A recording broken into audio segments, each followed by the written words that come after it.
नमस्कार, मैं हूँ अजीत सिन्हा। मेरे इस पर्सनल फाइनेंस के सीरीज़ में आपका बहुत-बहुत स्वागत है। आज का टॉपिक बहुत ही इंटरेस्टिंग होने वाला है क्योंकि ये हमारी डेली लाइफ से जुड़ा हुआ है। गेस कीजिए कौन सा ऐसा टॉपिक हो सकता है? ये टॉपिक का नाम है क्रेडिट कार्ड आपका दोस्त है या दुश्मन है? क्रेडिट कार्ड के बारे में हमारी जो राय है वो बहुत ही अलग-अलग होती है। हम में से कुछ लोग समझते हैं कि ये फ्री का पैसा है, अभी तो इसको यूज़ कर लेंगे, बाद में देंगे। लेकिन ज़रा सोचिए अगर आप बाद में मतलब ड्यू डेट के बाद अगर आप पे करते हैं, तो आपको कितना नुकसान इससे होता है। आप जब इसको कैलकुलेट करेंगे, जब सोचेंगे तो आपके पास पिक्चर बहुत ही क्लियर हो जाएगी, फिर आप डरेंगे, अगर आपने इसका इस्तेमाल सही तरीके से नहीं किया। एक एग्ज़ाम्पल अगर मैं देता हूँ, आपका 10,000 का बिल अगर आप टाइम पे नहीं करते हैं, तो उसका इंटरेस्ट आपको लगभग 4,000 के आसपास देना पड़ सकता है। इसलिए जब भी क्रेडिट कार्ड का इस्तेमाल करें, स्मार्टली करें, क्योंकि इसमें ज़रा से भी चूक आपको अलग-अलग तरह से नुकसान पहुंचा सकती है। मसलन अगर आप इसको एक डिसिप्लिन वे में यूज़ नहीं करेंगे, तो आपके पास हमेशा बर्डन रहेगा कि मैं इसको कब कैसे पे करूं और कैसे अपने फाइनेंस को मैनेज करूं। तो ये गलती बिल्कुल भी ना करें। ये हमारा दोस्त तब तक है जब तक हम इसका इस्तेमाल तरीके से करते हैं, पूरे ज़िम्मेदारी से करते हैं। लेकिन अगर ज़रा-सी लापरवाही हुई तो हमारा फ़ाइनेंशियल सिचुएशन ये बिगाड़ देता है। मैं आपको इसके लिए 3-4 चीज़ें बेसिकली मैं 4 गोल्डन टिप्स इसको कह लीजिए मैं आपको देना चाहता हूँ। पहली चीज़ जो हम सबकी आदत है, इसका यूज़ 30% से ज़्यादा मत कीजिए। लिमिट कर दीजिए 30% से ज़्यादा यूज़ क्रेडिट कार्ड का नहीं करना।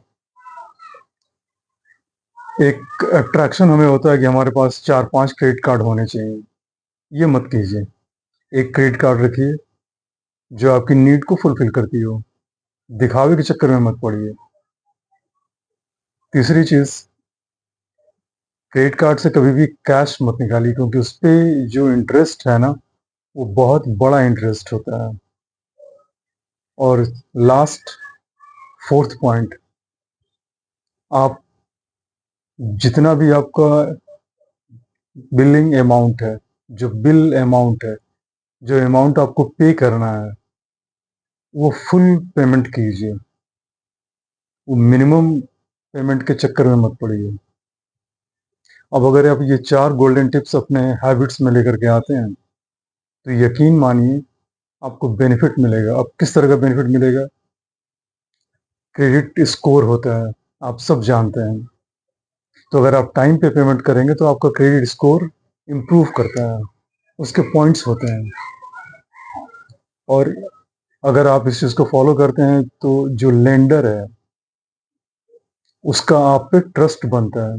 उसको पता होता है कि ये फलाना अगर लोन लेगा तो ये टाइम पे चुका देगा। तो मार्केट में आपकी एक क्रेडिट वर्थीनेस बढ़ जाती है, इम्पोर्टेंस बढ़ जाती है। आप एक अच्छे कस्टमर के तौर पे देखे जाते हैं। वहीं अगर आप लोन डिफ़ॉल्टर हो गए, टाइम पे पेमेंट नहीं है, तो इंटरेस्ट तो आप देंगे ही, साथ के साथ आपका क्रेडिट स्कोर भी घटता चला जाता है, जो अल्टीमेटली आपको नुकसान पहुंचाता है। मार्केट में जब भी आप जाएंगे लोन लेने के लिए तो आपका क्रेडिट स्कोर चेक किया जाएगा। आपकी सारी फाइनेंशियल हिस्ट्री लेंडर के पास होती है, तो वो हिचकिचाएंगे या अगर आपको देंगे भी तो हाइयर इंटरेस्ट पे देंगे। कहीं से भी आपके लिए फ़ायदे का सौदा साबित नहीं होता है। तो ये गलती तो बिल्कुल भी ना करें। ये हमारा दोस्त तभी तक है जब हम इसे स्मार्टली यूज़ करते हैं, लेकिन ज़रा सी चूक और बहुत सारी प्रॉब्लम को हम इनवाइट कर देते हैं। मानते हैं आप? एग्री कर रहे हैं मेरी बातों से? अगर एग्री कर रहे हैं तो कमेंट ज़रूर कीजिए। मैं आप लोगों का कमेंट जानना चाहता हूँ, आपकी राय जानना चाहता हूँ।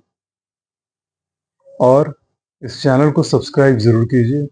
इस वीडियोस को शेयर बहुत ज़रूर कीजिए, क्योंकि मेरा जो अनुभव है वो ये कहता है, आज भी फाइनेंशियल डिसिप्लिन बहुत कम लोगों के पास है। वो समझ ही नहीं पाते ये कब वो लाइन क्रॉस कर जाते हैं और लोन के ट्रैप में पड़ जाते हैं। उन्हें हमेशा ये लगता है कि अभी तो कार्ड स्वाइप कर देते हैं, अगले महीने बिल आएगा। लेकिन ज़रा सोचिए, अगर एक बार भी आपने वो मिस कर दिया ना, तो आप कितना बुरा फँसेंगे। ये जब आप फँसेंगे इस जाल में, तब समझ में आएगा। आज के लिए, अभी के लिए इस टॉपिक पे इतना ही। अगले टॉपिक का इंतज़ार कीजिए, वो भी आपके डेली लाइफ से जुड़ा हुआ है। टिल देन, नमस्कार।